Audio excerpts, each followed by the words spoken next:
a home field advantage. Presented by Central Bank of the Ozarks, Dope Propane, the Bank of Billings, and our longtime Athlete of the Week sponsor, Chevy Dealers of the Ozarks. We go to Lamar High School. We welcome in Lamar Tigers head football coach Jerod BeShore. Coach, thanks so much for your time today. Yeah, absolutely. Thanks for having us. Coach, tell us first off, let's go back to your quarterfinal game a little bit and kind of talk a little bit about that matchup. And the Tigers obviously had a tremendous game against Lafayette County, 41-7 was that final.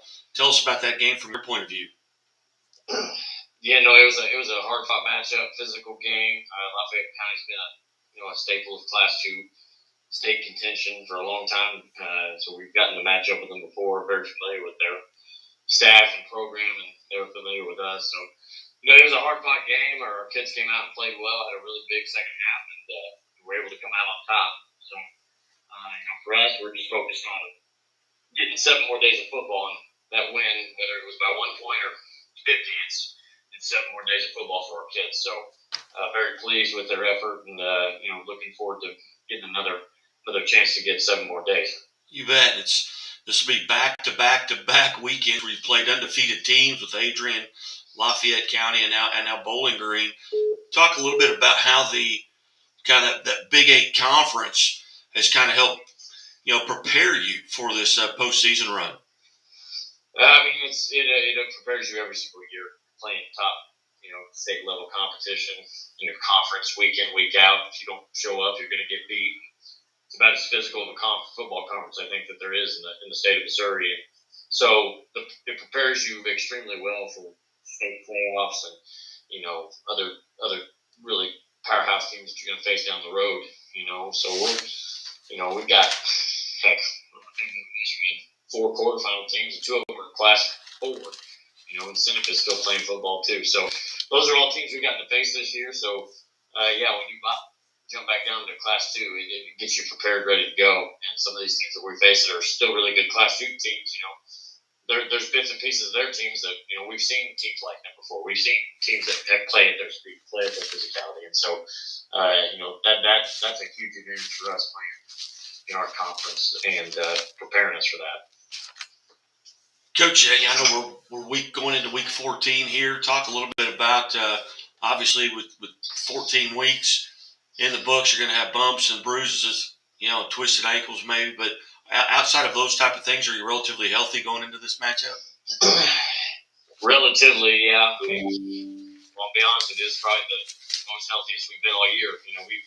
We went through a point of the season where we were on our 3rd string quarterback and even onto our 4th and 5th, string guys that stepping in trying to help us win ball games. And so we've had times this year where we've had to mix our personnel up quite a bit. We lost 2 of our top skill kids for a month or more of the season. And so guys have had to move around. Guys have had to play different positions. Guys have had to just find a way to make plays. And, we've done that all year long on the offensive and defensive end. So, we've got all of our kids back. And, though we are, like everyone else, everyone's got bumps and bruises, sprains and strains and all that stuff. But, we at least have all of our guys able to play in the football game, which is the most important thing. Now, Bowling Green, the Bobcats come in at 13-0, but they're averaging 60 points a game. What do you know about Bowling Green and what they do? Well, they are very old school. Really well. They're kind of an up-tempo, quick huddle team.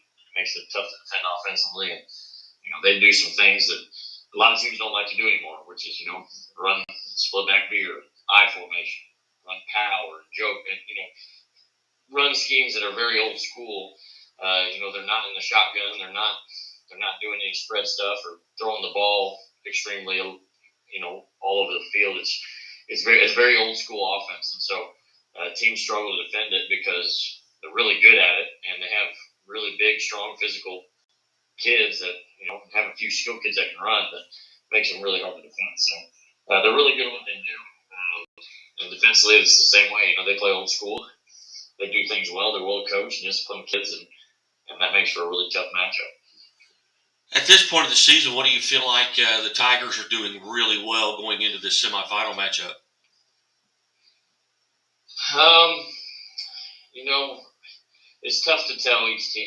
Each team what we're doing really well until you kind of reflect on it after the year and say, well, you'll go back and watch the entirety of the season. You say, okay, well, we did this really well.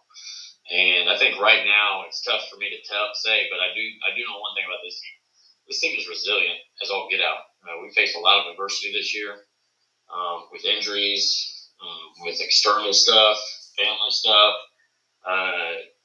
things that we haven't had to deal with before all in one season. We've had to deal with separate issues, before with, when we talk about team adversity. But this team has overcame all of that and found a way to win ball games and still have an opportunity to reach all their goals. And so, to me, that makes them really resilient. And I do know that when it's tough and it's hard to finish a drive or finish a ball game. We're in the fourth quarter and it's go time. Our guys are going to be ready to go because they're tough and they've overcome adversity all year long. So that's one thing I think this team does really well. Has had to go through. Well, Coach, it's always nice to be, eating Thanksgiving dinner and still getting to look at game film and break down game film at this time of the year. If you're still playing, you're very fortunate. What does your week look like? I mean, practice-wise, between now and 1 p.m. on Saturday at Lamar High School? Well, historically we've obviously get an extra day with Saturday, but we kind of take Monday and use it as that extra day, do some watcher stuff, and try to get rested up from last Sunday's game.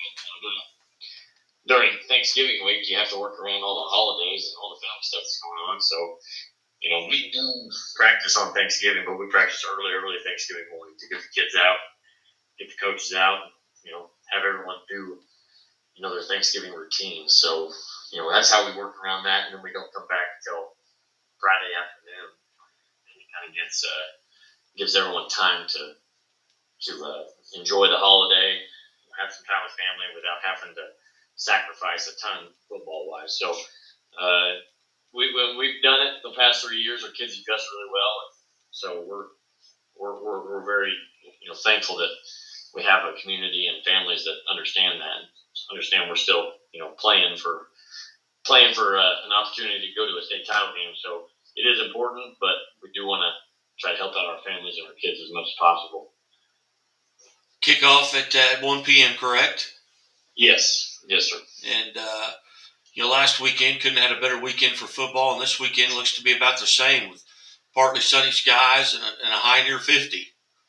Yeah, no, it would be absolutely beautiful if it does that again for us. It was last Saturday. It was nice. Very good. Well, Coach, it's Thanksgiving week here coming up. What does Coach BeShore kind of cut in line for? Make sure you get enough on your plate. Oh, I know some people are, turkey seems to be, either you're all in for it or it's a love-hate thing or you don't like it. I'm a big turkey guy when it's done right. When you inject that turkey with a bunch of butter and with all the fixing, spices, and cook it just right, it's tough to beat a well-done turkey. But, I like it all. I load up some mashed potatoes, put some gravy on it. I like stuffing. I like the green bean casserole. I cut in line for all of it. So it's good stuff. But well done. If you do a turkey right, it's enough for me to stop going back for more. Well, the green bean casserole, I think we had Webb City, Coach McFarland and Coach Cornelison both with Webb City and Republic. That was their go-to, and that's one of my favorites too. But yeah, that's a good one too. It's a real good one. Coach, what this time as you kind of have an opportunity here to reflect, what are some things that the BeShore family is thankful for going into this holiday? We're thankful for a lot. We're extremely blessed. Blessed to have our family, our newborn son. That's he's about to go be 4 months here in a couple of weeks, and he's happy and healthy. And just our friends and family, the community that we've settled down to here in Lamar. We both got jobs to pay the bills, both got a roof over our head, love in our hearts, and the good Lord has blessed us extremely well, and we're making sure that we thank Him every day for that. So it's I'm just thankful for just about everything under the sun. You know, the good things and the bad things. And I do know that we're very blessed to be a part of this football program, and the kids are part of it, and the coaches are part of it, and everyone that has their hand in what Lamar football is all about, because it's special, and I think the people part of it is who makes it special, not me or any particular person. It's just the collective that makes it pretty special. Well, that community down there since 2010, you guys are 168-19 with eight state titles. So a lot of things going on right for the Lamar Tigers. Absolutely, yep. We're extremely blessed and fortunate. Well, Coach, as always, I appreciate you being generous with your time. Good luck on Saturday, and go get a win, and we'll get you back on next week. All right, thanks, guy. I appreciate it. You bet. Jerod BeShore, Lamar Tigers head football coach, back after